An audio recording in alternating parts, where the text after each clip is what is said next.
Hello, everyone. This is MMA Interesting Prospects podcast. Today, our guest is Chase Kuebler, who will fight on Legends of Combat February 1st. Hello, Chase. How are you? Oh man, I'm doing good. How are you, man? I'm good. And to be honest, I'm really excited about your next bout because it's always cool to see the fight against the UFC veteran. So, if you can tell me, how do you feel a few weeks before this fight and how your camp is going? Camp's been going pretty good, honestly. Stepped it up a bit, now that Noah's not fighting, and obviously this is somebody that you talked to a little bit earlier. So if anybody wants to watch that, you got videos of that as well. I would recommend you guys go check it out. But with Noah not being in camp now, I can kind of focus on myself, and with us traveling to hometown on the weekends or during the week to go with the bigger guys. As for him being a UFC fighter, obviously that's a great acclimate that he got for himself. But at this time, it's more about me building my name through that. Obviously, it's great that he was there. He did it, and this is just going to be a test of myself almost to see if I belong at that level or not. But probably it's a good thing to have the UFC veteran of your record because it will be your fifth pro fight. So in that case, it's quite of I think that even unusual that you can have a win over a UFC veteran at this point of your like pro career. Yeah, I would agree too, because most of the time guys just kind of build themselves up, and they might have those tough fights that everybody knows about, or some other fighters coming up through the ranking as well. But to have the opportunity to fight somebody that was previously in the UFC and made his way to there, I think it just propels you up that much farther. And especially when you be in the game already so long, to get kind of that jump, it's well deserved, I think. And actually, I think that you have a quite interesting record because you fought against really tough guys like Devon Jackson in the amateur fight and Gage Young, who recently fought in the Contender Series. So you fought against this kind of level of opposition already.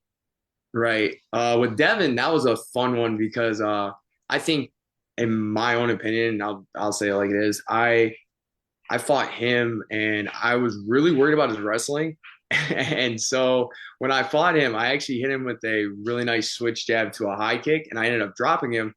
And I had good jujitsu at the time. I thought I was pretty decent. Won a couple fights with submissions, but I was so worried about his wrestling that I ended up standing right back up immediately. And whoever wants to go watch the fight, they obviously can see it. I'm tied up with him, and then I get hit, just like how DC got hit against Stipe. And that was all because I was so worried about his wrestling and completely forgetting about like my own skill set. And that obviously comes with time and growth. Being a young kid at 19 and like thinking, oh, this guy's a good wrestler. He's a good wrestler. I can't just stand the ground with him. Obviously, it comes with time, and you being a kid, you start thinking about stuff too much. So that one in particular, that was a pretty interesting fight. And then with Gage, that one, my coaches now, because I had some different coaches at the time. My coaches now, he didn't want to overstep the boundaries of the coach I was with at the time. He thought the fight was terrible. Me being a guy that was getting a lot of fights turned down, and I think I was trying to fight my first pro fight for about a year and a half. Everybody was turning it down, just didn't want to fight, or the matches weren't making sense. Like one offer I got was like a guy who was 7-0, and this was my pro debut. Well, I got an offer from a teammate of mine that was supposed to be fighting on the card earlier, Solo Beast, and basically he was like, "Hey, they need an opponent," and this is James Krause's guy. I didn't know he ran the promotion as well, but they were like, "You can jump in on this card, fight this guy named Gage." I was like, "I don't care. It's 3 weeks out. I'll go do it." Now looking back at it, I think it was kind of a jump into the fight. I'm happy with the performance I had. And honestly, even James said it afterwards. He thought the fight was scored a little bit kind of weird. So it's up to you guys to go watch the fight yourselves and tell me what you guys think. But for it to be a 30-27, when I pick him up and I slam him and I have his back, it's kind of weird. So I mean, just my opinion. But that being said, it was a growing experience. It made me take some time off from fighting in general and maybe really think if I wanted to do this or not. So I started lifting weights, got a little bit bigger. Once I really got into weightlifting, because I never did it in my life, went up to 170 just to see if I still had the itch. My team talked me into it. Ended up fighting one of Jamal Hill's teammates, and after that, when kept on trying to fight and obviously building my career from there. And after your pro debut, you won three other fight. It was I believe three submissions. So I think that it can also like build your confidence a bit that you can finish like no right now almost everybody when you fought them. Yeah, yeah, I would agree with that honestly, because like you said, building that confidence again and realizing how good you actually are. Because with a fight like that, it being so close and going back and watching tape and everything, it can either like break you mentally or it can make you come back. And obviously, my team that I'm with now, Detroit Jiu Jitsu, they really pushed me to kind of achieve those dreams that I had in the beginning, and really trying to get me to go out there and just say, hey, what's the worst that happens? You lose. Nobody's gonna look at you differently. Nobody's going to say that you're this less of a person. When you go and check out at the gas station, that person isn't even going to know what fighting is or who that matchup was or anything else. And it's like, but on the other side, you can achieve your dreams. You can try to become this fighter that you always wanted to be. So I trusted in them, and they helped me get to the place I am right now, obviously. And actually, Detroit Jiu-Jitsu got a few really good fighters, even top level prospects right now. Mm-hmm. Yeah, honestly, like Abe, for instance, and I know that's one of the guys you're mentioning, and then obviously his younger brother Frowsy, which was one of my main training partners.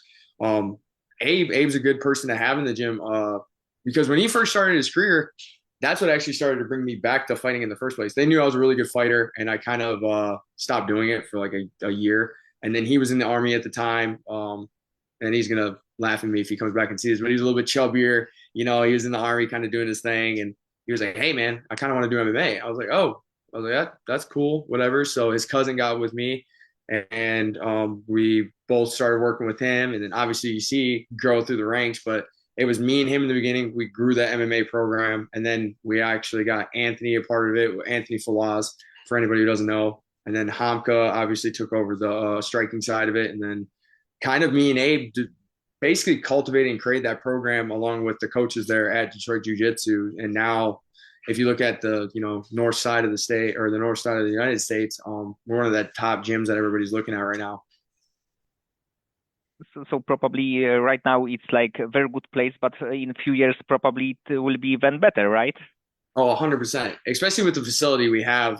For a lot of people who don't know, Detroit Jiu Jitsu just bought this new facility. We've had it for about a year now, and it has anything you can think of, like all the workout equipment. Like I don't even know how to explain it. It's got every single piece of workout equipment from Rogue. They built their own sauna in the gym. We have a full cage. We have a ring, and this is coming from a guy who used to train out of a garage. So to have all that equipment now and also have 22,000 square feet to do whatever you want, almost like a playground for us fighters. It's amazing. And according to Tapology, you started your amateur career in 2014. So it was 10, 11 years ago. So it's kind of crazy, to be honest, because it's like saying back in the days. Yeah. Oh yeah. 100%. Especially because like some of those fights that I have had before were before even like the commissions were in Michigan. It was like the Wild Wild West days. So like I took my first MMA fight a week after my 18th birthday, and it was like completely outlaw style. You just go out there and you just like, all right, I want to fight, and then they basically find you somebody. And we were fighting. I remember my first ever fight. We were fighting out of a hotel lobby, and people were watching from their balconies while they're in their rooms and stuff. And I remember that being a little bit crazy compared to where, like, obviously with the sport is now, especially in Michigan, having good crowds and everything else. It's kind of eye opening.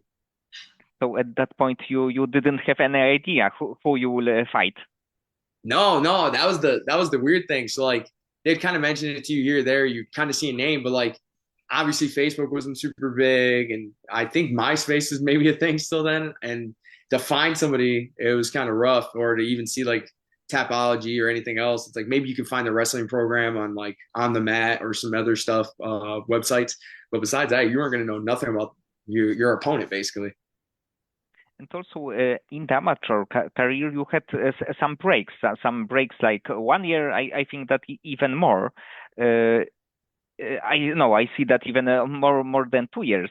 So what was the reason? Did it happen because of like fight cancellation, or you just felt that maybe it's time to do something different? So I was actually going to fight Jose Johnson, and I think that was at it was some show I think that my old gym Fuse was going to run, and Fuse was a really good gym at the time. It was me, Adrian Hajibed. We had Bobby Nash, Marco Smallwin, basically Miles Fury Jury. So we had a lot of guys that are in the UFC or guys that are going to be in Bellator or a lot of the big promotions with Ben Lagman and Don Richards as our coach at the time. Well, I was supposed to fight Jose at 145, but I wanted to serve the country and join the military. So that big gap that I had between then was me being in the military service at that time. So I took some time off, did that for a while, and then once I left the military, I right back to training, basically. So when you were in the military, you know that you want to be back and you want to go and be pro MMA fighter. Yeah, exactly. Like when I was in there, it was cool. The military, I think it's great for people. It's just I had that itch to always kind of fight and get right back to training. And a lot of times when you're in the military, you're kind of just focused on the military. So I knew that I didn't want to renege on my contract. I kind of wanted to just go straight from military to training. I wanted to go back to what I did before and what I kind of loved, and it actually helped me grow that love again for it because right after I got that, I went to this gym called Allegiance. Ended up becoming their kickboxing coach there, and ended up getting my purple belt through one of their coaches, Mateos, and got my second championship through those guys as well. And recently you become a BJJ black belt. Yes, sir, I did. Actually, the 18th, I got my black belt through DJJ. They flew me down there and then surprised me with the black belt, which was great, honestly. Considering I've been doing MMA and the jiu-jitsu side of sport for 12 years now, and then the first time I put on a gi was like I don't know, like 10 years ago. So to finally achieve that goal of black belt, it sets up a lot of opportunities because obviously I love fighting. I think I could be really good at fighting, and this is no disrespect to any of my coaches or any of the coaches out there, but I know I can be the best coach. Obviously, a lot of people have seen it through the fighters I've helped coach, or they'll tell you secondhand. But speaking of which, Noah, I've only known him for 6 months. We just started training together, and look what we already developed, dude. That kid fighting monsters that aren't even making weight and kind of going out there and really showing his skills that we've developed. Yes, he's definitely one of the best amateur, especially in the middleweight division. But I think that the fighter that really many people want him to see him as the pro fighter because I think that his potential is very big. But about you, do you think about becoming like full-time coach after your career will be done? So not 1 year from now or 2 years, but in like 10 or 15. I think honestly that is the main goal. To eventually open my own gym. Depending on obviously where I live and everything else. If me and my fiance stay in North Carolina, then I would open something here. But if we move, then it kind of depends because she's a doctor right now, so we are in residency or she's in residency. So depending on where her fellowship program is and whenever she completely finishes her residency, will kind of determine where I'm going to be setting up my gym because that's the main goal. Once we figure out what we want to do or she gets her contract, then I'm going to be opening up my gym and kind of going from there. And then I'll kind of decide what I want to do with my fighting career. And when you will open this gym, you will have like 10 or 15 years experience of coaching, really, not having a gym, but coaching. So you will not start from like beginner stage of coaching, but you will be like really a guy with a lot of knowledge. Yeah, correct. I would agree, honestly. And then that's another cool thing too. I mean, obviously it's good to be cultivated and be at one gym and then you get that really good one-on-one experience with those people. But me, the way I was kind of growing up, I got the boxing coaches. I learned how to wrestle. I was in an MMA gym, but our first MMA gym was in a high school in a wrestling room. We kind of built something up from there. So I'm used to being a nomad and traveling and learning all these different skills and also having to coach myself for a very long time. Having to kind of figure out my own skills when I was coaching other people, you kind of have to cultivate your own style and be different because if not, then a lot of these guys are going to be so cookie cutter that you kind of fight in the same way and you get stuck in the same rhythm that everybody else is in. So you got to kind of be different, be out there. So when your fighters are out there, they have those skill sets that everybody else has as well. So I think one of the things that sets my coaching apart or even my fighting style apart from a lot of people is it's outside of the box. a lot of people are so cookie cutter when they go into this, like, oh, I got to be like this guy or be like that guy. Just be yourself. You can pick stuff from other people, but you got to be yourself at the end of the day and kind of make up your own stuff. And do you have a fighter that you really like to watch, maybe some creative one, or like even anyone that you like to watch and take some parts of his game? Of course, not everything, but the parts that you know that can be useful for you. Yeah, actually, so I got a few, and the one that really kind of helped me out with the kind of opening my mind and being a lot different. And this is somebody I think a lot of people should watch, just either for his mental or just his fighting styles at all. Is Marvelous Marvin Hagler actually, and the way he kind of just wanted to be different. Like if you watch that boxing time and the way he fought, obviously he was a southpaw. A lot of people didn't like the southpaws back then. They didn't like their style, the way they fought, and to be able to go from that southpaw to switching stances, and he does it so fluently. I think that's really, really cool. Just because nobody was doing it at the time, so he had to develop it himself. Even his coaches, they had to figure out how to even set up a lot of his strikes or how they're going to hold mitts for him because he would switch stances so much when he was trying to throw. So I think that's one of the guys that honestly made me open my mind and kind of try to be different in the first place. And about like creative side of MMA, let's say, because right now for a few years the like calf kicks are a really popular thing. And do you know or do you predict what can be next? What can be like next new tool? Maybe it is right now in MMA, but it's not used too much. So one thing I think that a lot of MMA fighters are starting to kind of notice is like a lot of these glory fights or a lot of these high level Muay Thai fights, like one and some other stuff, they're realizing there's some techniques in those like kickboxing exchanges or these Muay Thai exchanges that they're starting to translate over to MMA. So obviously in the beginning it was like these boxing techniques, and you've seen a lot of guys do these like boxing setups. Well, now you notice that the glory side of the striking techniques or some of the stuff that they've been doing for a long time is starting to translate over into MMA. So I think the next step, and I think Izzy was one of the guys that kind of did this in the beginning to show people, but that glory side or where their techniques are starting to come in, I think that's going to be the next development in MMA striking in general. Is people starting to pick stuff off from these glory guys, and hey, I can use this technique. Well, this will set up my takedowns if I do this from this. But I think that's the next step is watching some of these like high level kickboxing or high level Muay Thai guys. And I actually think that it was kind of crazy that Israel Adesanya and Alex Pereira went to UFC from like not having, especially Alex, not having much experience, like fights experience Mm-hmm. in MMA, and they went to the UFC, become champions. Israel Adesanya is probably the number two middleweight ever, so I think that it's kind of crazy. Of course, that the like maybe the vision was good at that time because for doing this kind of thing, because right now going to lightweight as the kickboxer probably would be much tougher with Islam or Arman, but they showed that it is possible.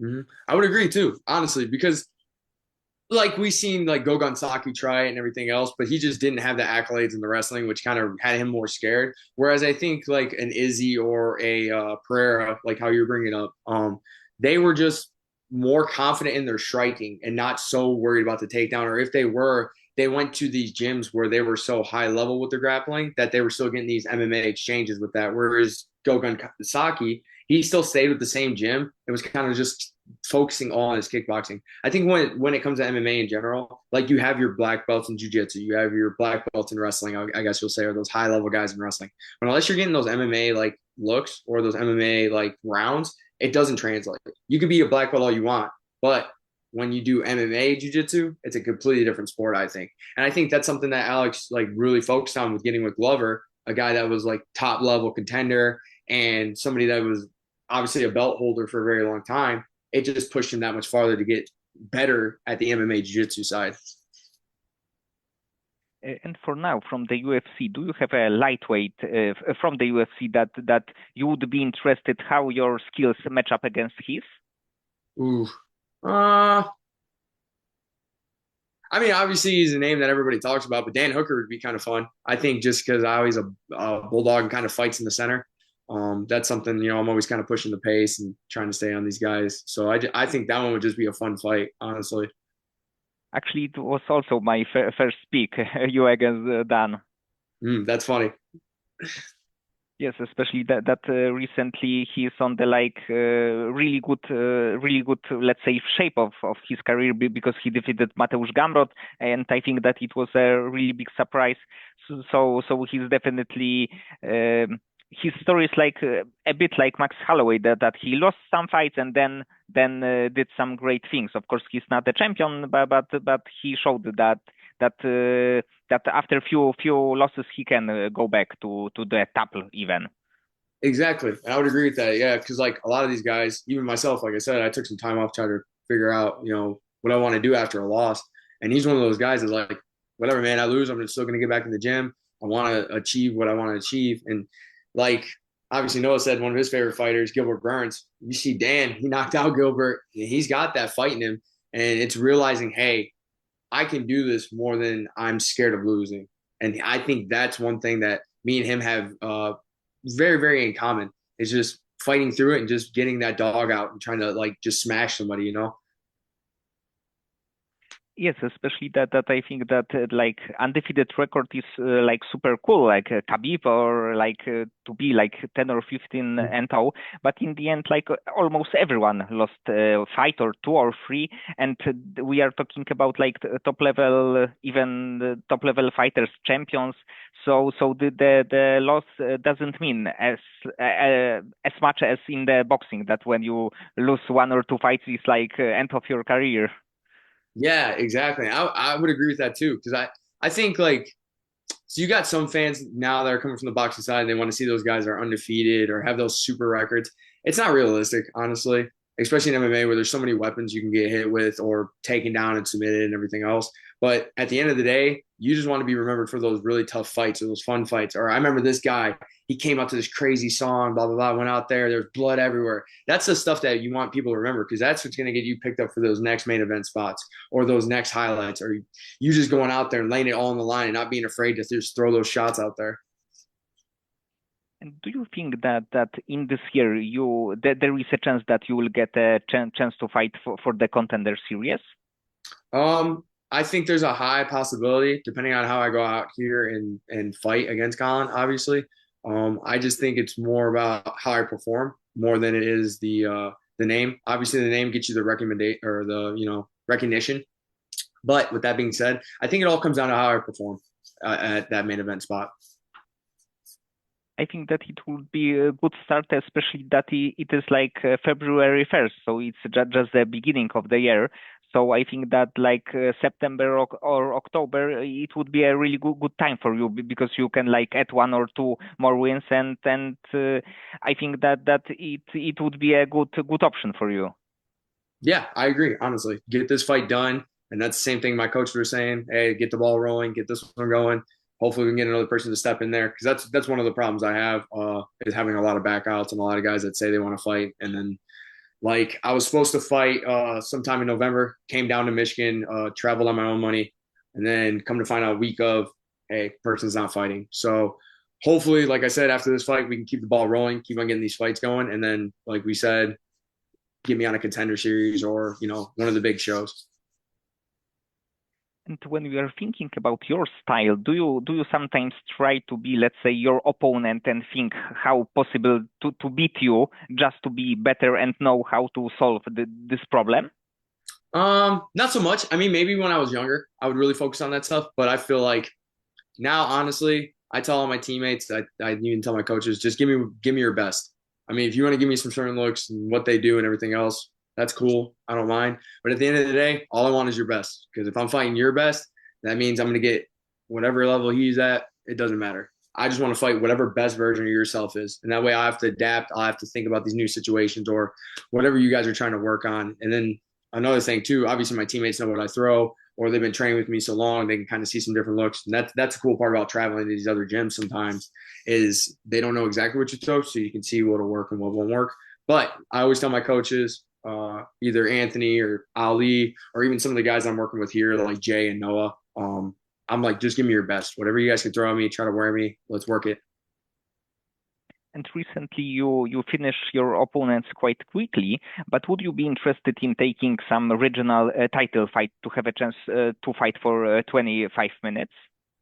Yeah, I would love that. Honestly, I don't think it. honestly, cardio is not an issue with me. And I think the longer the fight goes on, the more I'm gonna wear on a guy, and you're just gonna watch him deplete. It's like a power bar, and that gauge just keeps on going lower and lower until it's nothing. I'm still out here fresh. And before your fights, do you doesn't seem to be like a fighter who stressed a lot, but do you have some nerves before few hours before the fight, or even like few days that you know that you have to make weight, that you have to go to the octagon? I would say no. Honestly, I used to be like really freaked out and stuff like that, and obviously the nerves gets everybody, even when you're wrestling when you're younger or when you're boxing. But I always kind of thought about it like this, and this is something I kind of tell a lot of fighters, if it helps them or not. This is just something I do to help myself. You've trained so hard, you've put in all the work, you put in all the hours. Obviously, your opponent's going to do the same thing. You just got to trust that equipment. It's like looking at a big roller coaster, right? You have that safety bar, and then you have your seatbelt, and then you're adding another seatbelt. And every time you train harder and harder, you're learning these new skills or putting in the extra hours in the gym. You got to think about it like you're adding another piece of equipment to keep yourself safe. That roller coaster, yeah, it looks scary, but after you sign it and everything else, you got to trust the equipment that you strapped yourself on. It is probably no better solution just to train, just to be in the gym all the time and be like confident in your skills. Yeah, 100%. And that's all you can do at the end of the day. Because when you start worrying about other stuff or, oh, I didn't eat right or this, that, and the other, all it's going to do is mentally task you. And at the end of the day, I'm out here to have fun, go out there and put on a good performance and hopefully make people have a good time. And outside of MMA, do you have like additional hobby that is not connected with like either combat sport like MMA or BJJ? Yeah, I do actually. So it's funny that you bring it up because the ones that and this will go back to what Noah said too, and this is really funny. So whoever's watching this, make sure you guys go watch Noah's too. That dude loves to eat. I'm actually a really good cook. I love cooking. I was gonna go to culinary school, and then I ended up pulling out because of COVID. But I love cooking. Anything I can do to try to like improve my cooking skills or to even help out my weight cuts and make things taste good without trying to like add fat or do this or do that and whatever else and trying to mess it up. But I absolutely love cooking. Grew up really poor, so you kind of had to learn how to cook really well with what you had. But I absolutely love cooking. And then the other funny one, like I said, go back and watch Noah's, is I actually fish as well. I always have a fishing bag in my truck, so if I ever have a chance to fish, I'll just go out there and fish for a while and just hang out and just kind of relax and everything else. Or obviously my fiance, just hanging out with her, going on small dates and stuff like that. Obviously I'm always in the gym. Even after fights, I try to go and say what's up to everybody, or like Randy Couture says, still training or anything like that. But if I have the time to just take a step back, relax, go and cook some good food, hang out with the wife, and just kind of chill out, that's what I'd love to do.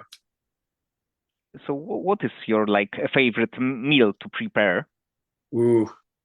Uh, Honestly, I've been getting really into a lot of steak dishes lately. So a lot of grilled steak and trying to figure out what kind of cuts I like cooking more.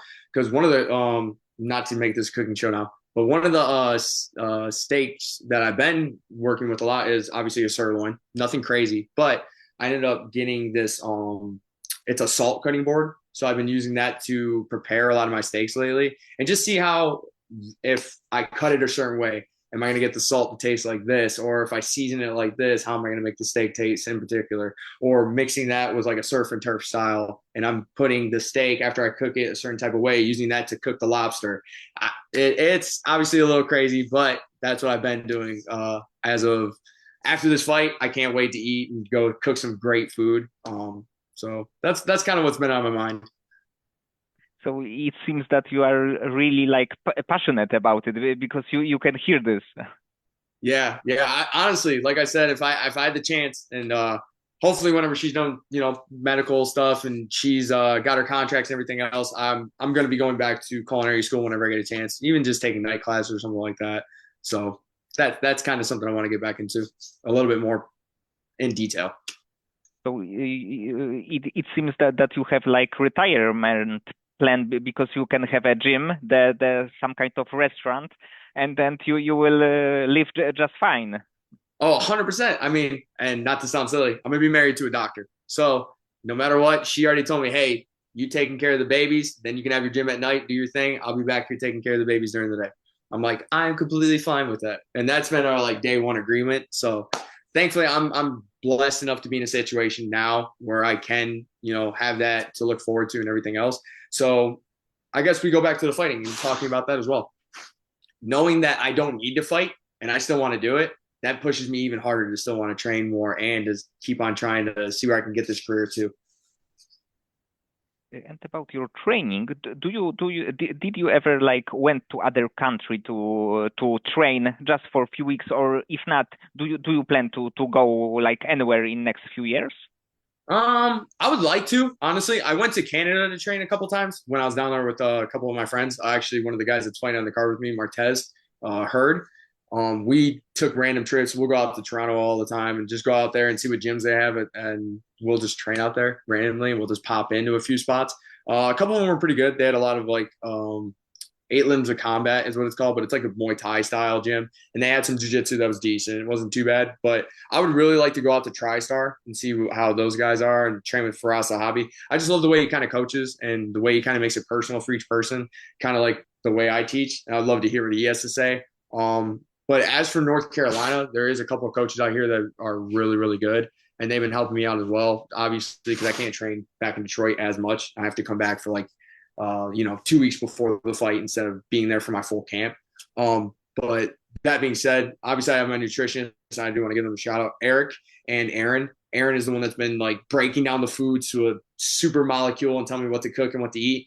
And then Eric's been my day one nutritionist, like setting me up and really trying to get all my meal plans prepped out, what I should be eating, what time. And, obviously for me coming down from 170 to 55, it's been a breeze because of those two guys. But as for the coaching, there's a guy that owns a gym called Arrow. His name's Evan. One of the best coaches I've ever seen. Teaches a lot of stuff that I teach. I've never seen anybody else bring up. So amazing to have him. And also, where I was just at hometown, Trevor. Trevor's been really open arms helping me out, setting up game plans and different situations for me to work on. So big shout out to all those people that's been in my corner, and along with Noah, my MMA training partner, obviously. Yes, it's kind of crazy that like you are the only person who are in the cage, but in the end you have the like team, a lot of people behind you. So it's not like the single sport, single player sport, but it's actually a team sport, really. Oh, 100%. I would agree with you because, like, I think, in my opinion, a lot of them, they want to say it's an individual sport, and a lot of MMA fighters, it just is what it is. They're very selfish. They think about themselves.